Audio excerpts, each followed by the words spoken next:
Bonjour les béliers, bienvenue à vous, merci d'être là, je suis ravie de vous accueillir pour votre guidance du 1er au 15 mars 2024, donc pour les énergies de cette quinzaine. Donc comme d'habitude, vous prenez si ça vous parle, si ça résonne avec vous, avec votre situation. On est sur YouTube, c'est général, donc vraiment si ça ne vous parle pas du tout, vous laissez passer les messages, ne forcez pas surtout.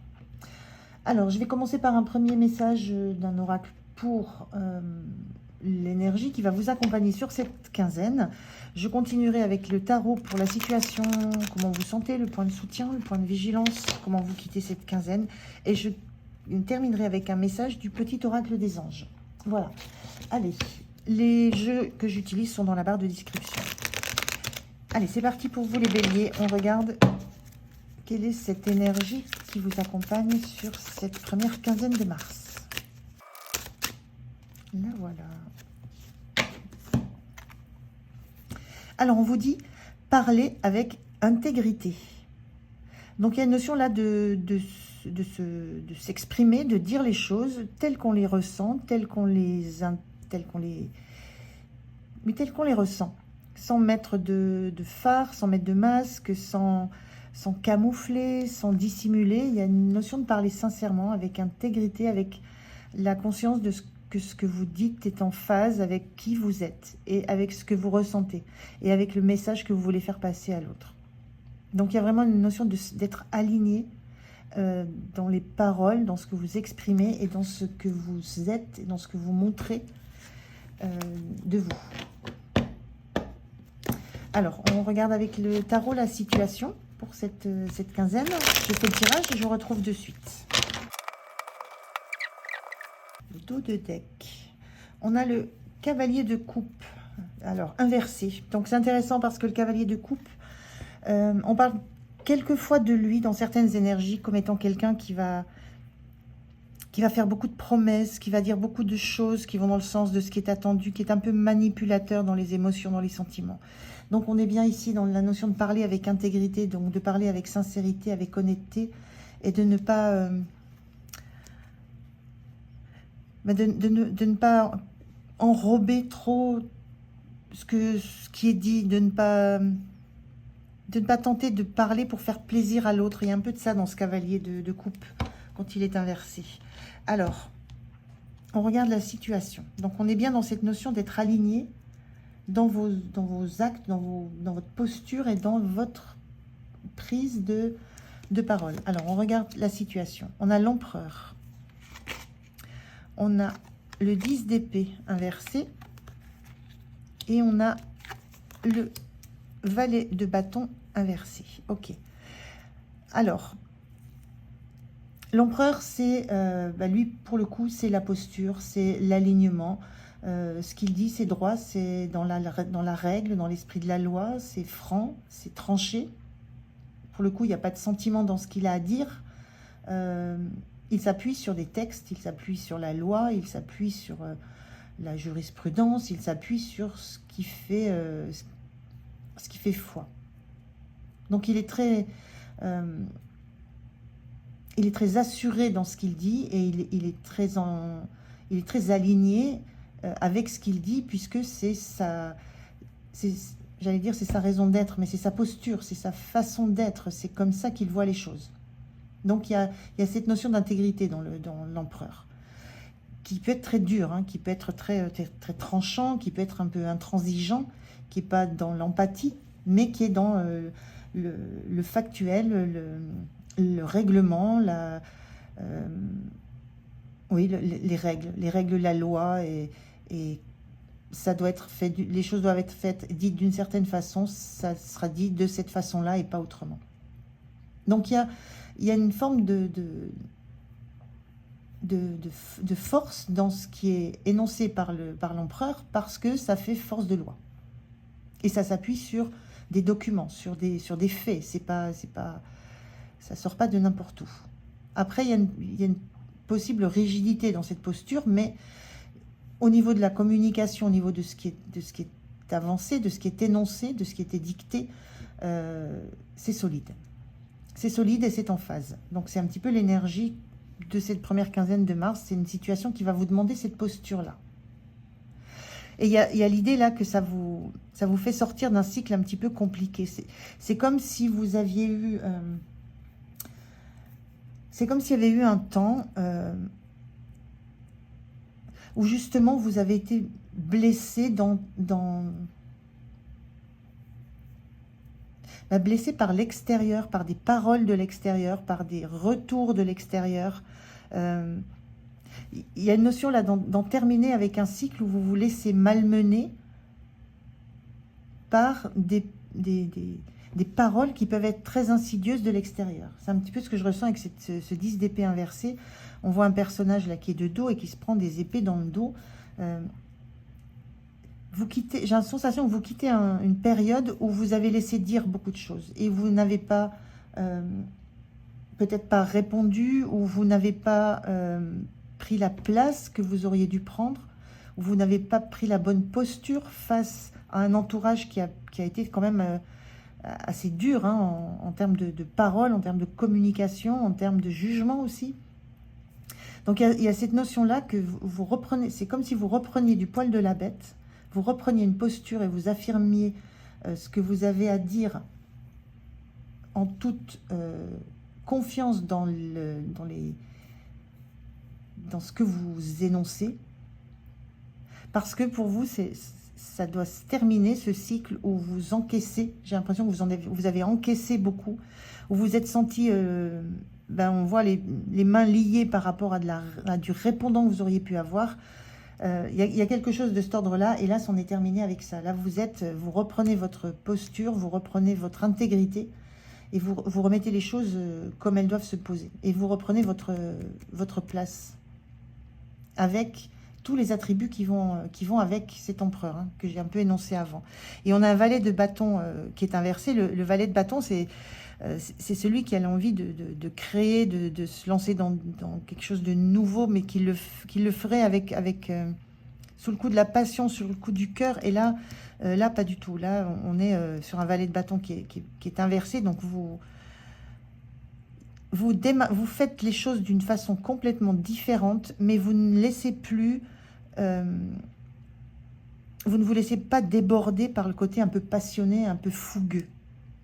On est là dans quelque chose de l'ordre de l'intégrité, c'est-à-dire que ça vous ramène à être à l'écoute de qui vous êtes, de quelle posture vous avez à tenir, et surtout de la façon dont vous devez aborder les choses. Et c'est pas en étant fougueux, c'est pas en étant dans la passion, c'est en étant dans la posture assez froide de l'empereur, et pas dans la fougue du valet de bâton. Il y a une maturité qu'on vous demande d'avoir, et cette maturité va avec, se montre par l'intégrité avec laquelle vous énoncez les choses.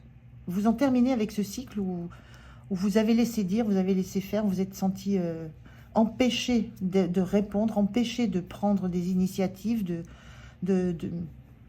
faire face, de vous opposer, d'opposer des arguments. Donc, c'en est terminé avec cette période-là.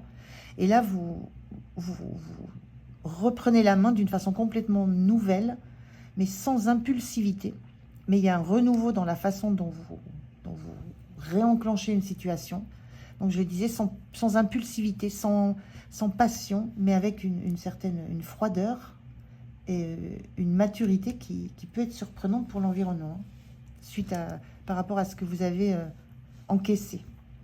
Donc, il y a un petit peu ça dans la situation. C'est la reprise en main de qui vous êtes, et je vous disais, en alignement avec ce que vous dites. Donc, il y a vraiment vous retrouvez une posture et un alignement, et c'est nécessaire pour calmer un petit peu toute cette ambiance un peu délétère qu'il y avait autour de vous et à votre rencontre surtout. Donc, c'est un renouveau qui se manifeste dans une nouvelle façon de faire, qui se manifeste en prenant conscience de la posture que vous devez avoir. Ça a pris du temps, hein. Ça a mis du temps. Mais j'ai la sensation que c'est comme si on vous avait attendu au tournant, qu'on avait attendu de voir comment vous alliez effectuer ce retournement de situation. Et il y a un réel retournement de situation là. Donc c'est très fort. Hein. Alors comment vous vous sentez? Le hiérophante en carte inversée. Il y a des doutes. Vous doutez de ce que je ressens. Hein, c'est que vous doutez de la légitimité de votre posture. Le hiérophante, c'est la sagesse, c'est l'expérience, c'est celui vers qui on se tourne quand il y a des conseils à prendre, quand il y a des apprentissages à intégrer, quand on veut comprendre certaines leçons de la vie.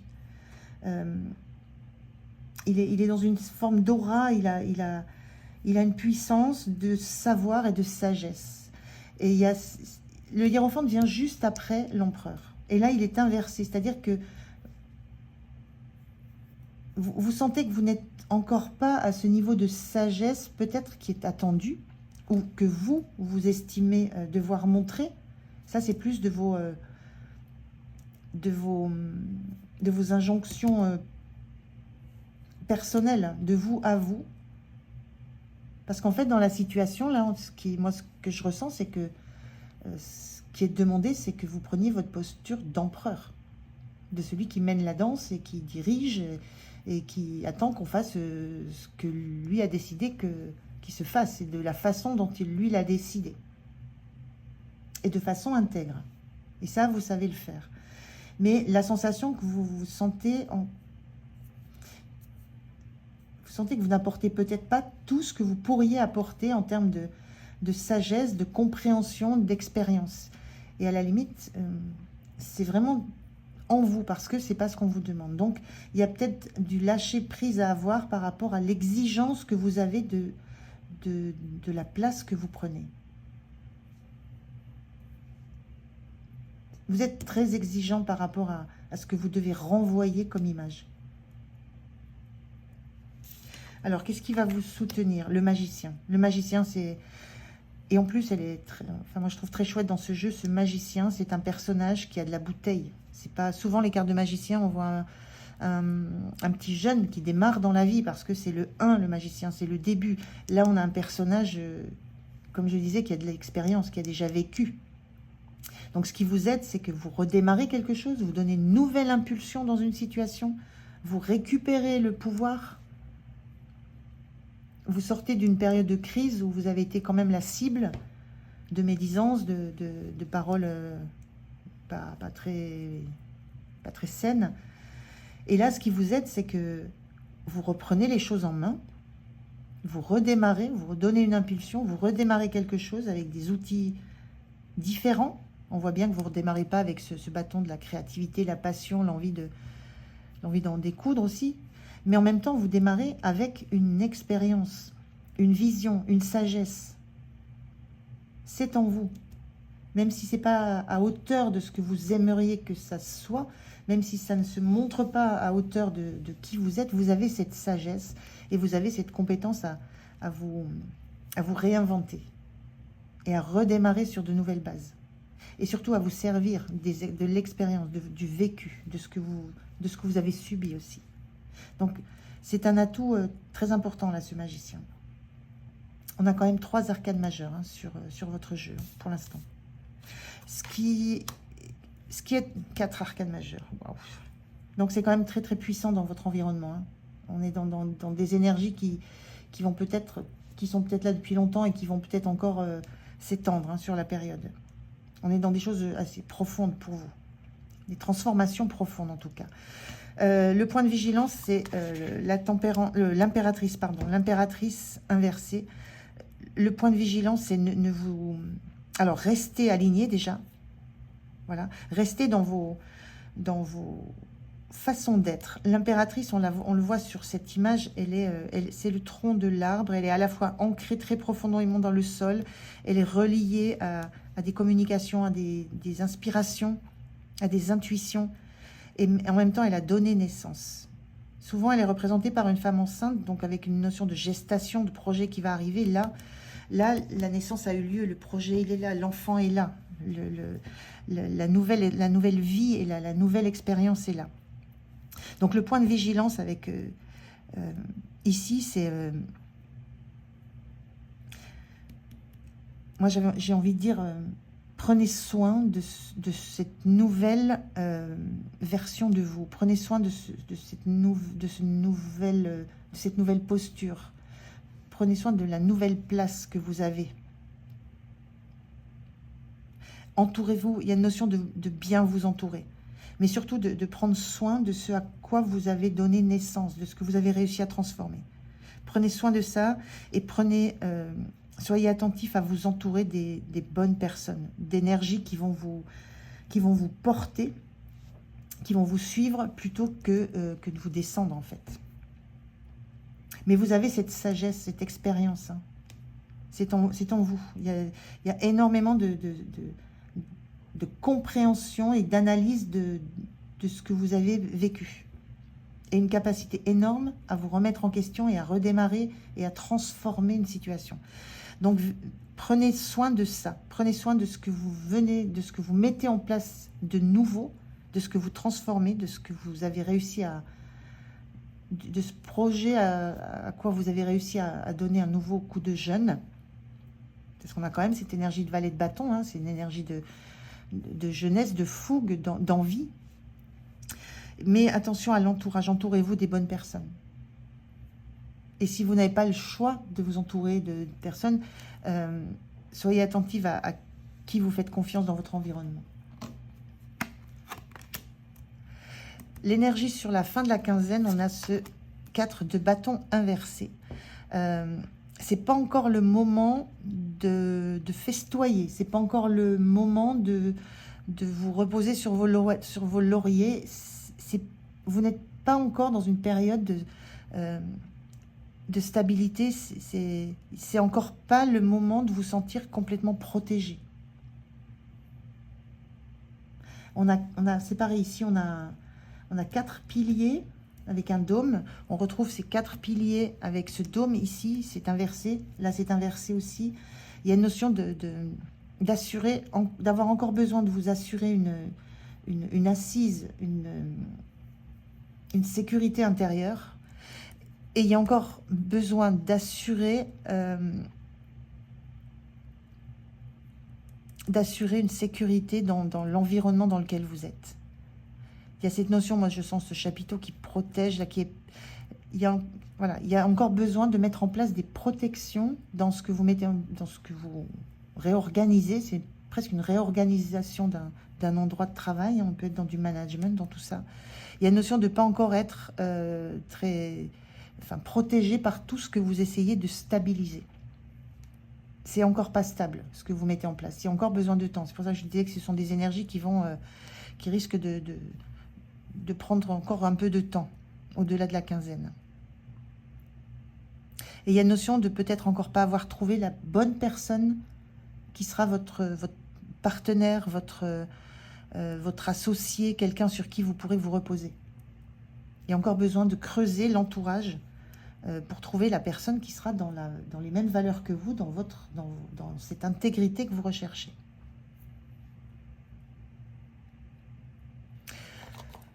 Alors, je vais prendre un message du petit oracle des anges pour vous, pour cette quinzaine, les béliers.